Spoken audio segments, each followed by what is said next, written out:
ఆంధ్రప్రదేశ్లో భూ హక్కు చట్టం కింద సర్వే లోపభూయిష్టంగా ఉందని గమనించినట్టు కూటమి ప్రభుత్వం ఎట్టి పరిస్థితుల్లో రైతులకు భరోసా కల్పించాలని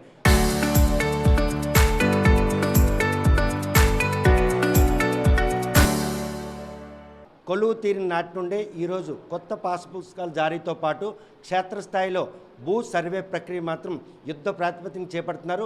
ఇప్పటికే ఫేజ్ 4 పూర్తి చేసినటువంటి సర్వేలతో పాటు ఆర్జేడీ అధికారులు క్షేత్రస్థాయిలో ఇన్స్పెక్షన్ చేస్తున్నారు. ప్రస్తుతం కాకినాడ నుండి ఇన్స్పెక్షన్కి వచ్చినటువంటి ఆర్జేడీ కుమార్ మనతో ఉన్నారు. చూస్తే రైతులందరూ కూడాను తమ పాస్బుక్లు కొత్త వస్తున్నాయి, భూ అంతా కూడాను తమది హక్కు కలుగుతుందని ఒక ధీమా ఉన్నారు. మీరు చేస్తున్నటువంటి సర్వేలో ఈ ఇన్స్పెక్షన్లో ఎంతవరకు ఈ ప్రక్రియ వచ్చింది? అందరికీ నమస్కారం అండి. నా పేరు Kumar, regional joint director survey and land records multizone Kakinada. మాకు గవర్నమెంట్ ఆర్డర్స్ ప్రకారం ఏంటంటే మాకు 14 జిల్లాలు ఉంటాయి మల్టీజోన్ 1లో. సో ప్రతి నెల మేము 8 జిల్లాలు ఇన్స్పెక్షన్ చేయాల్సి ఉంటుంది. కమిషనర్ గారు ప్రతి నెల 6 జిల్లాలు ఇన్స్పెక్షన్ చేయాల్సి ఉంటుంది. సో దానిలో భాగంగా ఈచ్ డిస్ట్రిక్ట్ మేము ఇన్స్పెక్షన్ చేసుకుంటూ వస్తున్నాము.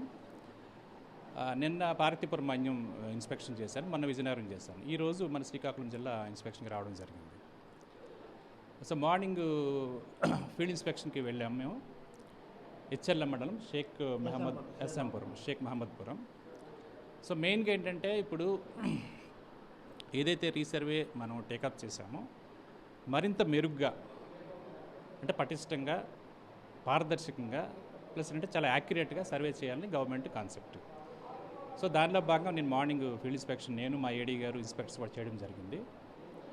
సో ఫస్ట్ ఆఫ్ ఆల్ ఏంటంటే మనం అక్కడ ప్రతి విలేజ్లో కూడా ఎక్కడైతే రీసర్వే జరుగుతుందో ఆ విలేజ్లో ఎవరైతే రైతులు ఉన్నారో ఆ రైతులందరినీ కూడా మన వాట్సాప్ గ్రూప్ క్రియేట్ చేసి అందులో వాళ్ళందరినీ మనం ఇంక్లూడ్ చేసి అందులో సర్వే షెడ్యూల్, సో దాంట్లో మనం డిస్ప్లే చేస్తాం.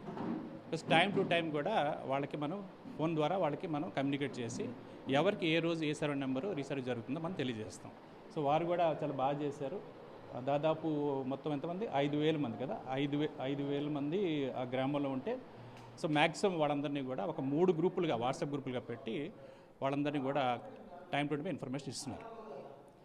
నెక్స్ట్ ఏంటంటే మనకి ఈకేవైసీ కూడా ఏంటంటే మనకి ground truthing time, notice time మన ఈకేవైసీ తీసుకుంటాము. అట్లా గ్రౌండ్ ట్రూతింగ్ టైంలో కూడా నోటీస్ మళ్ళీ ఈకేవైసీ తీసుకుంటాం. తర్వాత 9 to నోటీస్ ఇచ్చినప్పుడు కూడా మన ఈకేవైసీ తీసుకుంటాం. తర్వాత draft PPB, final PPB. So ప్రతి చోట కూడా ఈకేవైసీ మనం పర్ఫెక్ట్గా తీసుకుని ట్రాన్స్పరెంట్గా మనం చేస్తున్నాం. అంటే మాన్యువల్ యాటిట్యూడ్, టెక్నికల్ రెండు సింక్ అవడంతో పాటు రైతులకి ఎక్కడ ఎటువంటి అవకాశాలు, సమయాభావాన్ని కూడా వేసి కాకుండా ఉండేది చేస్తున్నాము. తర్వాత అంటే మన గ్రౌండ్ ట్రూతింగ్ నోటీస్ కూడా వాళ్ళకి ముందుగానే మనం ఇచ్చి వాళ్ళని పిలిపించుకొని వాళ్ళ సమక్షంలోనే మన రోవర్, చాలా అడ్వాన్స్ టెక్నాలజీ వాడుతున్నాం రోవర్స్ తోటి, కార్స్ టెక్నాలజీ. సో వారి సమక్షంలోనే వారి గట్టు ఏదైతే చూపిస్తున్నారో దాని ప్రతి పాయింట్ మనం తీసుకుని డేటా కలెక్ట్ చేసి దాన్ని ప్రాసెస్ చేసి తర్వాత ల్యాండ్ పార్సల్ మ్యాప్ జనరేట్ చేయడం అంతా ఒక సీక్వెన్స్ ప్రకారం చేస్తున్నాం. దీనికి మా కమిషనర్ గారు కూడా డైలీ రోజు రివ్యూ పెడతారు. All district officers, deputy inspectors, మండల సర్వేస్ ఒక 2 hours రివ్యూ చేస్తూ ఒక స్ట్రీమ్ లైన్గా సార్ కూడా చేయడం జరుగుతుంది. మన సీఎం గారు వారు కూడా ఒక డెడ్ లైన్ ఫిక్స్ చేశారు.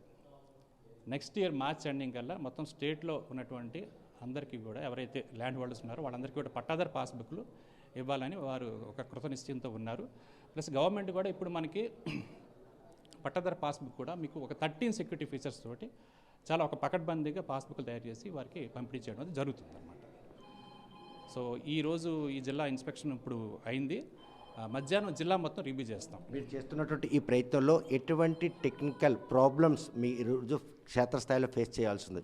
లాస్ట్ గవర్నమెంట్ ఏదైతే పాస్బుక్ క్రియేషన్లో రాజముద్ర కాకుండా వేసినటువంటి పాస్బుక్, ఆ వేరియేషన్కి ఎటువంటి ప్రాబ్లమ్ని ఫేస్ చేయాల్సి వస్తుంది? మ్యాన్ పవర్ అంతగా ఉందా మీ దగ్గర?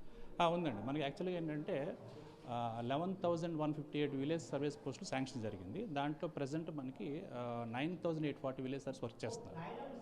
సో వాళ్ళందరూ కూడా రీసర్వేలో యాక్టివ్గా పార్టిసిపేట్ చేయడం జరుగుతుంది. ఇప్పుడు పాస్బుక్ కూడా మనం ఇచ్చేటువంటి పాస్బుక్ కూడా కొన్ని మంచి సెక్యూరిటీ ఫీచర్స్ ఇవ్వడం జరుగుతుంది. సో మీకు అక్కడ ఏంటంటే పాస్బుక్లో ప్రతి ల్యాండ్ పార్సల్ మ్యాప్ కూడా ఒక యూనిక్ నెంబర్ ఉంటుంది, ఇల్పిన్ నెంబర్ 14 digits. సో ఒక ల్యాండ్ పార్సల్ ఉందనుకోండి, అది స్టేట్ మొత్తం యూనిక్గా ఉంటుంది నెంబర్. అలాగే పట్టాదారు పాస్బుక్ కూడా యూనిక్గా ఉంటుంది నెంబర్ కూడా. ప్లస్ మీకు ఏంటంటే ల్యాండ్ పార్సల్ మ్యాప్లో కింద క్యూఆర్ కోడ్ ఉంటుంది. ఆ క్యూఆర్ కోడ్ మనం స్కాన్ చేసి క్యూఆర్ కోడ్తో స్కాన్ చేసుకుంటే నా పొలానికి నేనే డైరెక్ట్గా వెళ్ళిపోవచ్చు. అంటే సర్వేర్ అవసరం కూడా లేకుండా క్యూఆర్ కోడ్ నేను స్కాన్ చేసుకుని నా పొలం నేను డైరెక్ట్గా వెళ్ళిపోవచ్చు. ఒకటి. రెండోది, మీరు క్యూఆర్ కోడ్ స్కాన్ చేస్తే ఆ ల్యాండ్ పర్టికులర్స్ అన్నీ మీకు వస్తాయి. అంటే పట్టాదారు ఎవరు, వాళ్ళ ఫాదర్ నేమ్ ఏంటి, తనకున్నటువంటి ఎక్స్టెంట్ ఎంత, క్లాసిఫికేషన్ ఏంటి, ల్యాండ్ పార్సల్ నెంబర్ ఎంత, ఇవన్నీ కూడా దాంట్లో రావడం జరుగుతుంది. రెండోది, డూప్లికేసీ అవాయిడ్ చేయడం కోసం ఎట్లా అంటే పకడ్బందీగా చేశారంటే, దాన్ని ఒకవేళ మీరు ఫోటో స్కాన్ చేస్తే అది వాయిడ్ అని వస్తుంది అనమాట. అంటే అది ఒక డూప్లికేట్ అనే విషయం మీకు తెలుస్తుంది. సపోజ్ మీరు దాన్ని జెరాక్స్ ఇస్తారనుకోండి పాస్బుక్, అక్కడ వాయిడ్ అని వస్తుంది. అంటే సో దట్ అండి ఇది ఒక డూప్లికేట్గా చేశారనే విషయం తెలుస్తుంది. ఇలాగా మనకి చాలా ఒక కవర్ పేజీ కూడా ఒక చాలా థిక్గా, అంటే మనకి వీరెంట్ ఇయర్ లేకుండా చిరిగిపోకుండా మంచి థిక్ కవర్ పెట్టి ప్లస్ అంటే ఏపీ ఎంబ్లం తోటి పెట్టి చాలా పకడ్బందీగా పాస్బుక్ అయితే తయారు చేస్తారు. రైతుల్లో ఏవైతే అనుమానాలు ఉన్నాయి, మాకు పాస్బుక్ వచ్చింది పక్క రైతుకు రాలేదు ఒక దిగుల్లో ఉన్నారు, ఆ పాస్బుక్లు త్వరితగతిన రావడానికి క్షేత్రస్థాయిలో మీ సిబ్బంది చేస్తున్నటువంటి ఈ అవేర్నెస్ వాళ్ళు ఓన్ చేసుకుంటారా? మీరు అనుకున్నట్టు 2027 మార్చి నాటికి ఈ ప్రక్రియ పూర్తి అవడానికి అన్ని హడిల్స్ కూడా దాటేస్తారా? డెఫినెట్లీ అండి, మ్యాక్సిమం మేము చేసేస్తాము. మా రీసర్వే పరంగా కూడా మేము చాలా ఫాస్ట్గా ఎక్స్పెడిట్ మేనర్లో చేస్తున్నాము.